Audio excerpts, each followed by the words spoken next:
dia, irmão, para mais um estudo aqui, né? O estudo do Livro dos Espíritos, página 52, da parte das provas da existência de Deus, pergunta número 6, né? Então vamos fazer nossa oração para a gente começar, né, a tentar resumir um pouco, falar um pouco sobre as respostas desses espíritos, passando para nós, tá bom? Então vamos lá.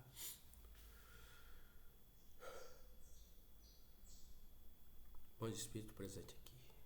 Jesus, amado Mestre, obrigado por essa oportunidade de estar aqui com esse estudo e poder estar aprendendo, Senhor, tendo mais conhecimento para que nós possamos continuar a nossa evolução.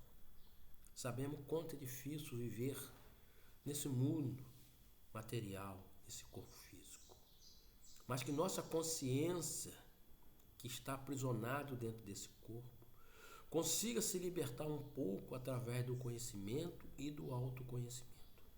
Sendo assim, damos por iniciado o nosso estudo de hoje. Que assim seja e assim é.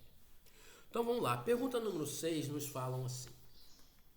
O sentimento íntimo que temos da existência de Deus não poderia ser fruto da educação? Resultado de ideias adquiridas? Aí ele nos responde assim. Se assim fosse, por que existiria nos vossos selvagens esse sentimento? E ainda ele vai assim completando. Se o sentimento da existência de um ser supremo fosse tão somente produto de um ensino, não seria universal e não existiria se não nos que houvesse podido receber esse ensino, conforme se dá com as noções científicas.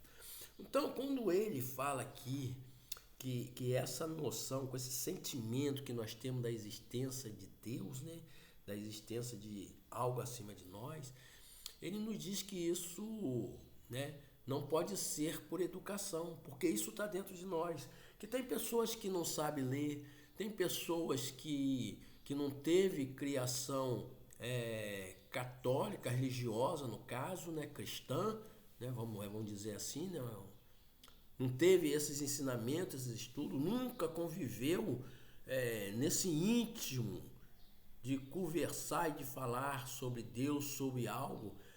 Mas nós temos aí os nossos selvagens, né? Que eles adoram Deus da forma deles, através da cultura, né? Através da agricultura, através da pesca, né? Então, eles têm um jeito de adorar Deus porque ele existe, que eles sabem que existe algo além. Alguma coisa está por trás disso, né? Os índios mesmo, quando eles têm uma boa colheita, eles mesmo falam que foi os deuses da agricultura, né, que ajudou, né? Então, aquelas pessoas selvagens, né, eles sabem que existe algo além. Então, isso não vem de educação, você acreditar em Deus, no Ser Supremo, não. Isso está dentro de você, está dentro da sua consciência, porque ele percebe, nós logo percebemos, né? Nós mesmos nos começamos a nos perguntar, né, inconscientemente, né? Quem foi que realmente nos fez além do nosso pai e da nossa mãe? Por que que nós estamos aqui? Então é independente, né, se nós tivemos a educação ou não, porque isso vem dentro de nós, né? Ou seja, até os selvagens sabem que existe uma força superior. Os índios, os africanos, né? Aqueles povos lá no começo, os neandertais, os homens erectos, os homens sapios, eles sabiam que existia alguma coisa, né? E quando começou a aparecer aquelas, né, que dizem, que eu tenho a certeza que isso realmente aconteceu, aqueles seres de outros planetas foram adorados como deuses, porque eles desconheciam. E dali aquilo foi se criando, né? Uma cultura, né? Uma percepção que existia algo além, né? Ok? Vamos agora para a pergunta número 7. Pode-se aí achar nas propriedades íntimas da matéria a causa primária da formação das coisas? Mas então qual seria a causa dessas propriedades? É indispensável sempre uma causa primária. Atribuir a formação primária das coisas às propriedades íntimas da matéria seria tomar o efeito pela causa. Porquanto essas propriedades são também elas um efeito que há de ter uma causa. Né? Então, ele nos fala aqui, poderia-se achar nas propriedades íntimas da matéria a causa primária da formação das coisas. Né? Olha só, o que nós precisamos entender. Tudo que foi criado aqui no planeta, existe uma fonte. Né? Existe uma fonte universal, né? Aqui, material, e existe uma fonte universal espiritual. A matéria só existe porque existe o espiritual, né? E o espiritual, né, ela existe porque existe a matéria, ok? Então, o que é a fonte universal? A fonte universal é o fluido cósmico. É o que ele faz a matéria existir desse lado. A parte espiritual, né? A fonte espiritual, ele manipula esse fluido cósmico universal do lado de cá, material, para criar as coisas. As rochas, no caso os minerais, né? Os minerais. Por isso que existe o reino mineral. Então eles também manipulam para existir a parte vegetal, aí é o reino vegetal. Manipula para existir a matéria animal, né? Que são os animais mesmo, né? Depois o hominal. Só que entre o hominal já é o ser humano, mas só que entre o animal e o hominal existe aquilo que nós chamamos de elementais, que é onde faz a transição para o lado animal. Aliás, desculpa, que faz a transição para o lado hominal. Então sai do animal, elemental, hominal, né? Então tudo que existe de matéria aqui tem que ter o material e o espiritual junto. Por isso nós estamos aqui. O nosso corpo físico é material. Então esse corpo aqui foi preparado com fluido cósmico daqui, né? Se eu for para Marte, se eu for ter que nascer em Marte, se tiver vida em Marte, o fluido cósmico que vai ser usado vai ser de acordo com o fluido cósmico de Marte, para ter a parte material lá, né? E minha parte espiritual, que vai ser a formação, né, no meu perispírito, vai ter que ser feito no mundo espiritual, mas do planeta Terra. E de Marte, o perispírito de acordo com o planeta Marte. Então vai ter que unir o material com o espiritual para nos formar o corpo físico com o perispírito. E nesse corpo físico tem o corpo físico, o duplo etéreo e o perispírito. Sendo que quando nós desencarnamos, né, o que acontece? O nosso corpo físico e o duplo etéreo, eles se dissolvem voltando para o fluido cósmico para formar novos corpos aqui. E o nosso fluido espiritual nos acompanha para o mundo espiritual através do perispírito. Porque mesmo assim, nós ainda estaremos aprisionados aqui. Só que lá, dentro de um perispírito, que não é espiritual ainda, é semimaterial. É semimaterial. Eu espero que eu tenha colocado para vocês entenderem, né? Então vamos para a pergunta número 8. Que se deve pensar da opinião dos que atribuem a formação primária a uma combinação fortuita na matéria ou por outra ao acaso? Outro absurdo. que o homem de bom senso pode considerar o acaso um ser inteligente? E demais que é o acaso? Nada. Aí ele nos fala assim: a harmonia existente no mecanismo do universo patenteia as combinações e desígnios determinados e por isso mesmo revela um poder inteligente. Atribuir a formação primária ao acaso é insensatez, pois que o acaso é cego e não pode produzir os efeitos que a inteligência produz. Um acaso inteligente já não seria acaso. Então, o que a gente precisa entender? Que não existe o acaso da formação, né, da matéria aqui. Né? Não existe. Porque o que existe são os engenheiros do universo que planejam, tudo, né? Tudo que existe aqui é planejado minuciosamente, existe uma causa inteligente por trás disso, né? Que eles trabalham para a formação das matérias que existe aqui, né? Do ser humano, dos animais, de tudo. Existe uma causa. E nós podemos dizer, né, para quem estuda mais um pouquinho profundo, sobre os orixás. O que acontece com os orixás? Né? Obaluaê e Omolum, né, o que eles fazem?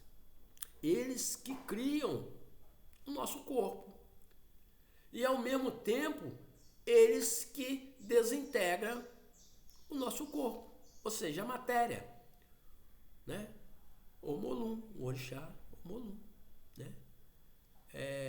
A geração fica por conta de Iemanjá, conhecimento por conta de Oxóssi, né? Então, precisa entender que nós, querendo ou não, essas religiões não existiram por acaso, não, gente. É porque é uma conexão, né? Cada chakra nosso é conectado com algum orixá. Se você quer saber, cada chakra nosso é conectado com um orixá.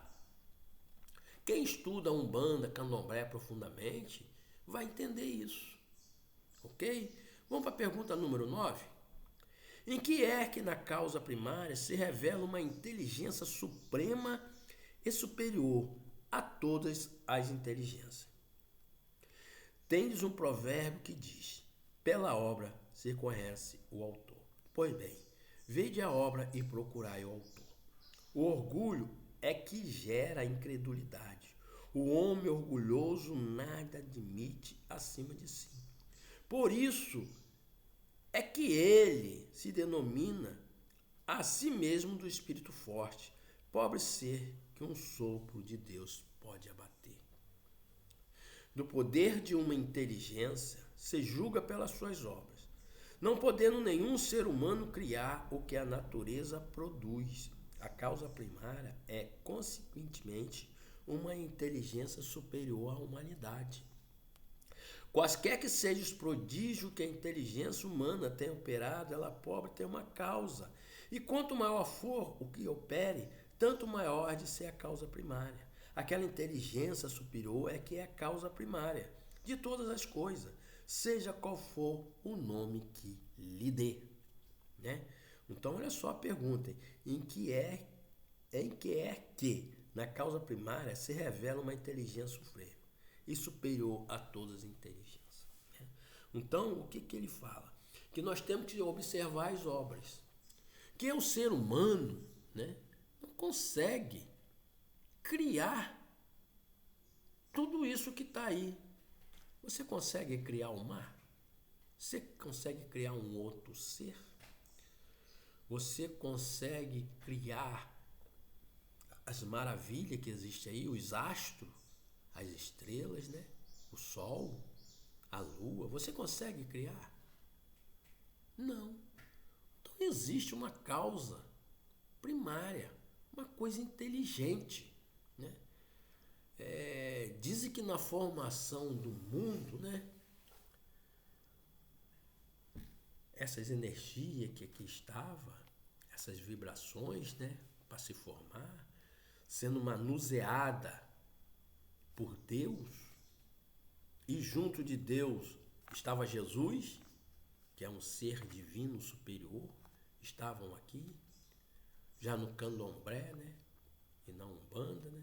A gente sabe que para nós, né, que conhecemos um pouco, né? Eu sei que os orixás estiveram presentes aqui em energia para formar o mundo. Tanto é que para cada local é um centro de força dos orixás. Para você que não sabe, o planeta Terra também existe chakras, porque nós estamos conectados ao planeta Terra. Então existe chakra no planeta Terra. E esses orixás estão presentes aonde? Olha só. Omolu, né? Obaluaê, no barro, a criação. Nanã, nos pântanos. Xangô, na pedreira. Iemanjá, no mar. Oxum, nos rios e lagos. Iaçã, na ventania, nos trovões, né? Nos relâmpagos, né? Euar, naquelas nuvenzinhas que formam. Lembra quando a gente era criança, a gente ficava brincando, ó, o carneiro. Aquela é o orixá Euar que está ali fazendo aquilo, né? Ogum já está onde? Já está nos caminhos. Ogum é um orixá que ele penetra com Iemanjá, por isso que tem Ogum Beramá, Ogum da mata, Ogum dos trilhos, porque Ogum se manifesta em todos os elementos, né? Aí nós temos, né, nós temos Molum, Xangô, Oxóssi está nas matas, né? Então toda vez que você quer se conectar com essas divindades, com essas deivas da natureza, né, você tem que ir para o centro de força. Tem que ir para o centro de força. Se você quer se conectar com Xangô, vai numa pedreira, faça uma oração, peça proteção, se conecta com essa energia. Se você quer se conectar com Oxóssi, vai para uma mata, se conecta lá. Se você quer se conectar com Exu, vai numa cachoeira, no rio, no lago, né? Se você quer conectar com qualquer ser, você tem que saber qual é o seu ponto de força para poder se conectar. Então tem muita gente que desconhece o que é realmente espiritismo, né? Por isso que eu não dou um estudo aqui de espiritismo kardecista, não. Eu quero falar sobre espiritualidade. Eu quero ser um ser chamado de espiritualista e não espírita, né? Porque eu respeito a Igreja Católica com sua fé, respeito os evangélicos com sua fé, respeito o pessoal do candomblé, da Umbanda, da Quimbanda, né? Porque o pessoal do Idu, do Ilã, respeito. Porque Deus está presente em tudo, gente. Sou eu que tenho a verdade, não é nenhuma igreja que tem verdade. Se você for procurar a história de cada religião, você vai ver que é um absurdo. Por isso que eu vou falar mais uma vez aqui, religião vai acabar. Vai acabar. Ok? Então fica aqui mais um estudo dado, né? E agradecer, né, a vocês por essa paciência de estar me ouvindo aqui. Uns devem estar até falando que estou falando besteira, outros já estão começando a mexer no seu raciocínio, mas eu não estou aqui para convencer ninguém não, tá? Eu estou aqui porque eu preciso expor aquilo que está dentro de mim, de meu conhecimento, porque eu não posso ir para o outro lado quando eu for e deixar de falar, de passar, né? Sendo verdade ou não, uns acham que é verdade, outros não. Eu não estou aqui para convencer ninguém, como eu disse, estou aqui para falar e vou falar, né? E muito obrigado por esses minutinhos que às vezes alguém passa aqui e ouve um pouquinho, né? Então vamos fazer nossa prece de encerramento, agradecer, né? Obrigado, meus irmãos espirituais. obrigado vocês que estão aqui, que eu sinto a presença de todos eles, que eu sinto que vocês estão aqui. Muitas vezes eu ouço, muitas vezes vejo. Muito obrigado. Que eu possa sempre estar aqui para dar o meu melhor, para tentar alcançar aquelas pessoas que às vezes não conseguem ter acesso aos estudos do Livro dos Espíritos, porque não se sente bem, às vezes dentro de uma casa espírita, às vezes não se sente bem em algum local de estudo, se achando inferior, né? E dizer que o Espiritismo, gente, é para todos, para todos. Obrigado. Obrigado ao meu mestre, obrigado ao meu mentor, obrigado a Jesus, obrigado à espiritualidade. E sendo assim, então, com o término esse estudo de hoje. Que assim seja e assim é.